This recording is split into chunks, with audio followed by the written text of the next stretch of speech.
Please remember the views and opinions expressed by this show or any other show on DV Radio and its guests are strictly those of said individuals and do not reflect those of the DV Radio staff nor the staff of Dysfunctional Veterans.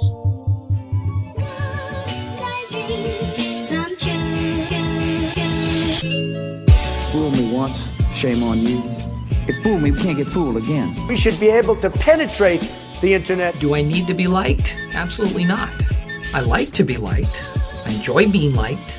I have to be liked. But it's not like this compulsive need to be liked, like my need to be praised. Welcome to the Marquee Dirty 30 here on dvradio.net. Hello everyone and welcome to the Marquee Dirty 30 here on dvradio.net, WDVR. I am your host, Marquis Davis, coming to you live from the Palatial Studios here in Atlanta, Georgia. I'm so glad you guys are here tonight to listen to the sound of my voice and see what I have to say on some interesting, whichever way you want to say it, topics that we have here going on in the United States of America right now. So let's just go ahead and start off. So, if you are a member of the DV Radio page on Facebook, you would see that there was a post a couple days ago about a lady who was sworn into the council of her city, St. Louis, and St. Louis County, and chose to take her oath of office, be sworn in on a Dr. Seuss book. Let's read the article real quick. So I'm gonna give you the Cliff Notes of it. If you guys still remember Cliff Notes, I don't know that, but Cliff Note version. Here we go. So a newly elected single mother of two, okay, Kelly Donaway, councilwoman of St. Louis, chose to use the Dr. Seuss book, "Oh, the Places You'll Go," instead of a Bible when she took her oath of office. Her 5-year-old son Liam and 7-year-old daughter Bella held a book when she was sworn in on August the 13th. So this is the reasoning why she did this. So her mother, right, was a single mother as well, and she worked in a coal mine. And so she would tell her things, tell her stories, tell her to be good. She can do whatever she wanted to do. Give her empowering messages to make her believe that she could do what she wanted to do in this world. So she chose to use a book that she thought would inspire her child that she read when she was pregnant in 2012. "Oh, the Places You'll Go." So it's the same message her mother gave her is in this Dr. Seuss book that she wanted to give to her daughter. So we have that. Now, this is what I find funny about this whole situation, is that we have so many people here in the United States who believes that this is a Christian country. We're based on Christian foundations and that everything should be done Christianly. Because if not, then guess what? We are going to burn in the pits of hell. We're already in the last days, according to everybody I've ever talked to who is, uber religious. This is the last days, people. So, go find you a doomsday prepper and get started with that. So I want to read a couple comments that I found hilarious on the DV radio page on Facebook. If you're not following that page, just go follow it. It's right now. Just get on Facebook on your phone or your device and follow the DV page, the DV radio page. So this one by a submitter, a commenter here. This is a good one. I just want to congratulate all the fine Christians here for your Jesus-like behavior. You all know less about the Bible and your own religion than a 2-year-old knows about green eggs and ham. Hilarious. Freaking hilarious. Great comment, too. This is what I find, okay? Yes. I've told you guys my belief before. I am a diehard Christian. I love me some Jesus. Yes, I do. But the thing is that I'm not one of those guys or Christians. Let's lump us in. I'm not one of those Christians who's going to come to you and quote scripture because you're doing wrong. See, it's not my place to judge you. This is the one thing my mom used to always tell me. She said, I don't have a heaven or a hell to put you in. I'm just a normal person. I can't put you nowhere. If you don't believe in heaven or hell, I can't put you in purgatory. it's not my place. I can't do it. Can't do it. So guess what? I'm not going to judge you. I don't care what kind of lifestyle you live. And this is a thing that I believe that the LGBTQ community is kind of lacking in regards to not letting the Christian right wing or the Christian whatever you want to call it deter them from finding equality. Even though we don't care who they're having sex with, they still believe they need equality. So, whatever. But the Christians who are like what's that church? That church that's always protesting the burial of soldiers, that church. Who think that they're so much better than everyone. Oh, you're holier than thou. Why? Why do you believe that? Why? You see, know what? I am not going to get into my theological ideologies and ideals today because I don't want to cause an uproar because I have some crazy thoughts that go through my head. But this story here makes me want to inform the populace, tell the people exactly why we believe that putting your hand on the Bible is something that is necessary when taking an oath of office. So first, we're going to go this route. Let's look at the where it started from. So you understand that you have to swear to get into any office that's elected or appointed here in the United States. If you didn't know that, then welcome to the United States. That's how democracy works. So, my goodness. So, the Constitution mentions oath of office twice. All right, everybody. This is in Article 4, Section 3. It deals with members of Congress. Correction, Article 6, Section 3.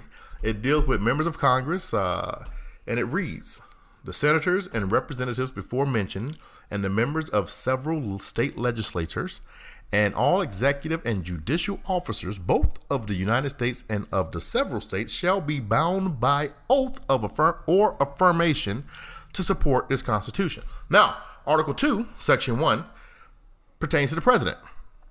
And it says, before he enters on the execution of his office, he shall take the following oath or affirmation. We all know it because we all pretty much said it. I do solemnly swear or affirm that I faithfully execute the office of the President of the United States and will, to the best of my ability, preserve, protect, and defend the Constitution of the United States. Okay? Now, understand that the words, so help me God, is not a part of the oath.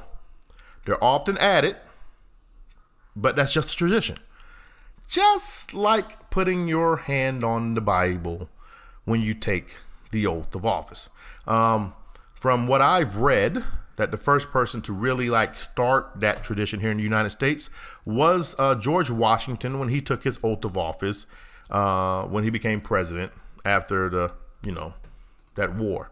But I'm gonna go ahead and take you guys to church a little bit if you heathens can take it for a minute, because you got to understand one thing, that the Bible, the one thing that we're so upset about from reading some of these comments on the DV page, some of these people here are upset, the DV radio page, are upset because, they're trying to stop God from being in this country, things of that nature, okay? So, if you have your Bibles with you, okay, I would like for you, I'm taking y'all back to old, back hole in the wall Woods Church here. This is County Line Baptist Church here for a second. I want you guys to understand one thing, that in Leviticus, yes, Leviticus, turn it to Leviticus 19 and 12. It says, this is going to be from the King James Version, okay? And it says, and ye shall not swear by my name falsely, neither shalt thou profane the name of thy God. I am the Lord. Now, let's break this down for a second here. The New International Version says, do not swear falsely by my name, and so profane the name of your God. I am. So, so what this pretty much is saying, this is in the Bible. Don't swear on the name of God.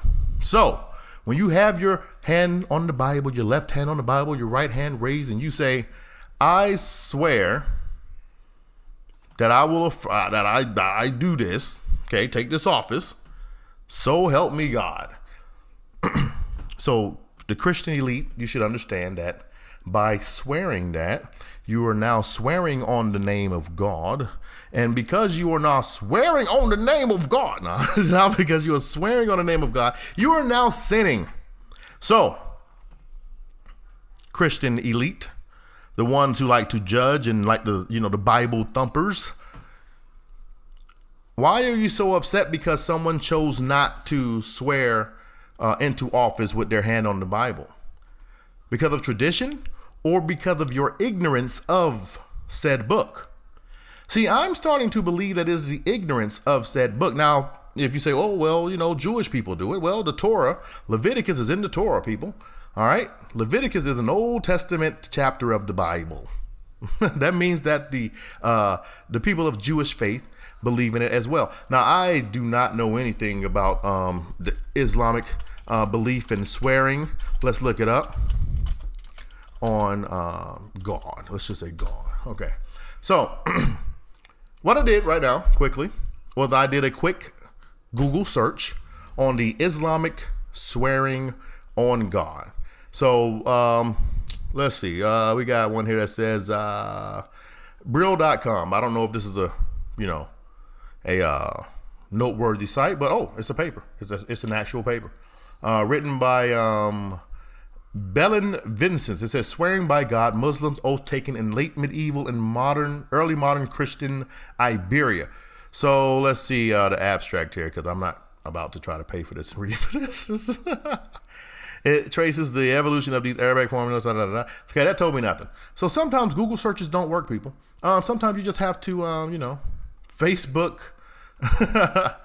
Let's see.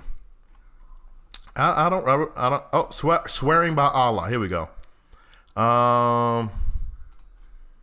So this right here. Let me see. That's the way I read people.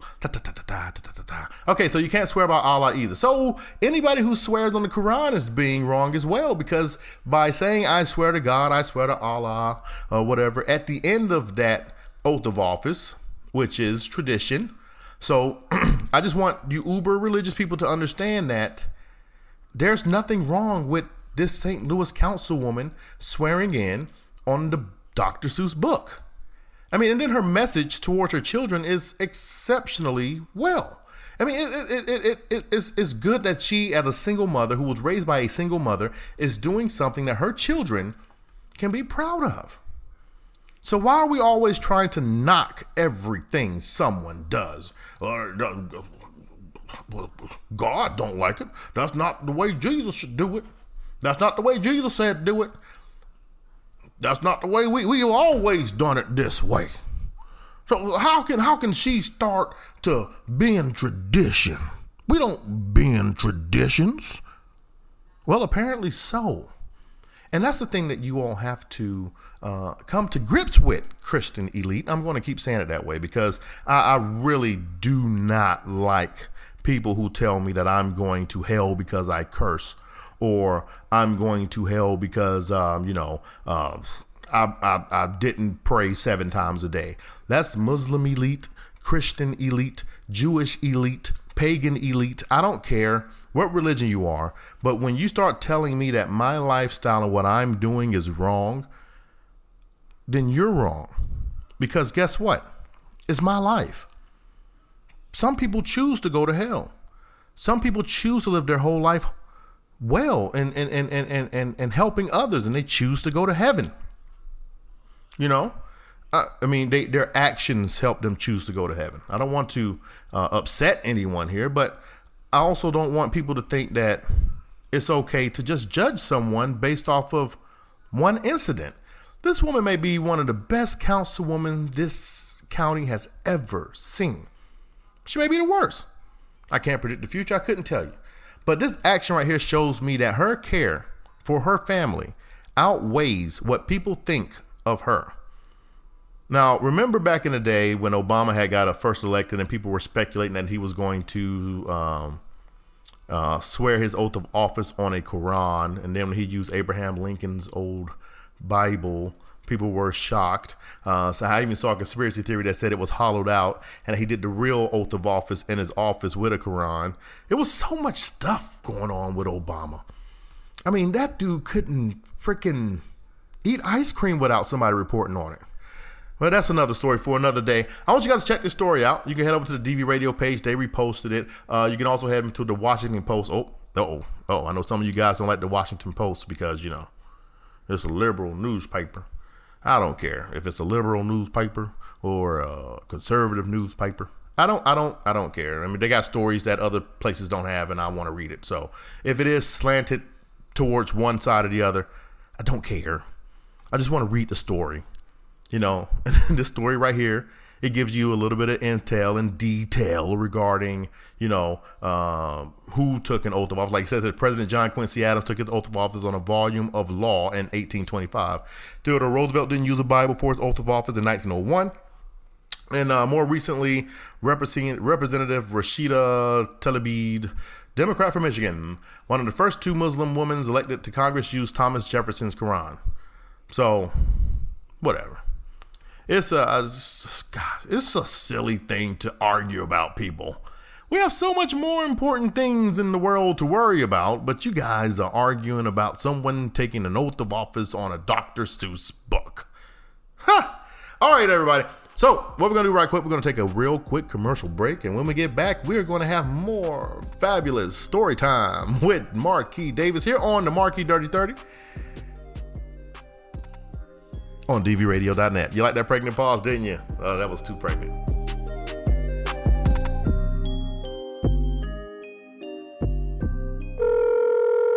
What's DV Radio? DV Radio is for you, the veteran, active duty service member, caregiver, and civilian supporter of the military. DVRadio.net is the online veteran network made for and by veterans. From original shows to syndication, you can find it here on DVRadio.net. In an effort to continue our mission and make better quality shows for each and every one of you, visit our Patreon at patreon.com/DV Radio. Whether you can only pledge $1 per month or that entire $1 million inheritance your uncle left you, there's a tier with rewards waiting for you. So why not keep DV Radio running and get rewarded at the same time? Head to patreon.com/DV Radio now. That's patreon.com/DV Radio.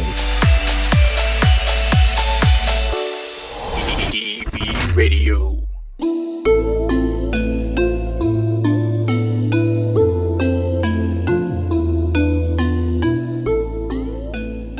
Welcome back to the Marquis Dirty 30 here on dvradio.net. I am your host, Marquis Davis. Thank you for staying with the show, even though I'm probably not talking about anything that's interesting you right now. But thank you so much for listening to the show. So, we have so much stuff that's going on in the news, so much stupid stuff that's going on in the news that you guys wouldn't even know about because most of you guys don't listen to the news. So, here we go. If you didn't know, President Trump wanted to buy Greenland, and a lot of people making fun of him about that, including me. I mean, it's not far-fetched. We bought Alaska. I mean, the Louisiana Purchase was a purchase of Louisiana and those territories. I mean, we pretty much bought part of Mexico and made Texas. I mean, that's what happens in the world. You buy land. I mean, everything is. This isn't like, I mean, this is no. The world is more like Risk. All right. Where you just go and take over stuff. But if you don't take over stuff like we don't nowadays, you buy it, things of that nature. So, yeah, I brought up the Louisiana Purchase. Wow. Where has this show went? What are we doing here? When I'm talking about the Louisiana Purchase, you know what? Let's just do that. Let's talk about the Louisiana Purchase. So, this happened in 1803, if people didn't know. It was a land deal between the United States and France in which the U.S. acquired approximately 827,000 square miles of land west of the Mississippi River for $15 million. $15 million for 827,000 square miles of land. Disney would be So happy to do that nowadays, to get that much land to build another resort where most of the rides don't work and everybody's pretty much upset if you're not a child. So we're going over to Louisiana Purchase. So I need you guys to get your pens and papers out because this will be on the test. This will be on the test class. So here we go. President Jefferson, Thomas Jefferson, if you didn't know, wrote that he wanted, to buy it amid reports that Spain would retrocede to France the vast majority of the territory of Louisiana. That's interesting. I never knew words could be worded that way. All right, this is stupid. Let's move on. So, Trump wanted to buy Greenland.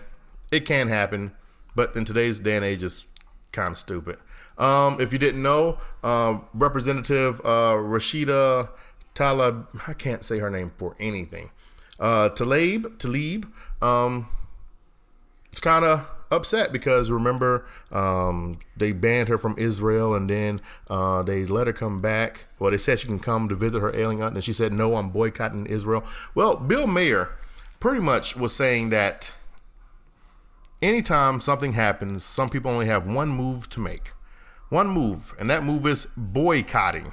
It's like, come on, people. Remember we went through that boycotting phase right before the 2016 election? I think it was like 2015, 16, where everyone was boycotting something.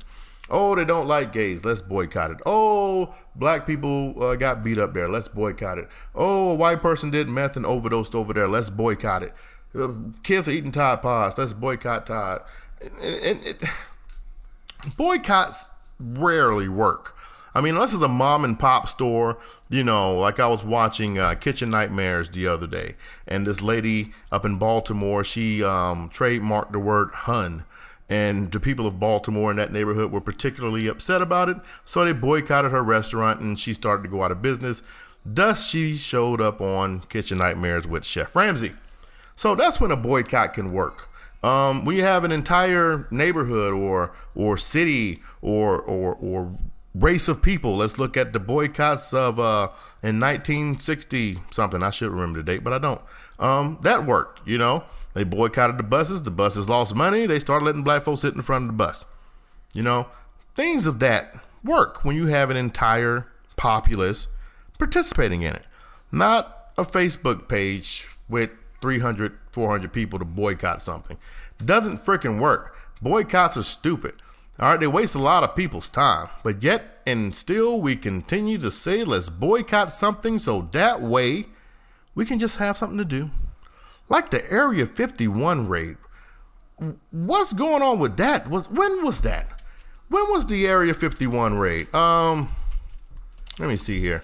The Area 51 raid was supposed to be, why don't they just have the date up here?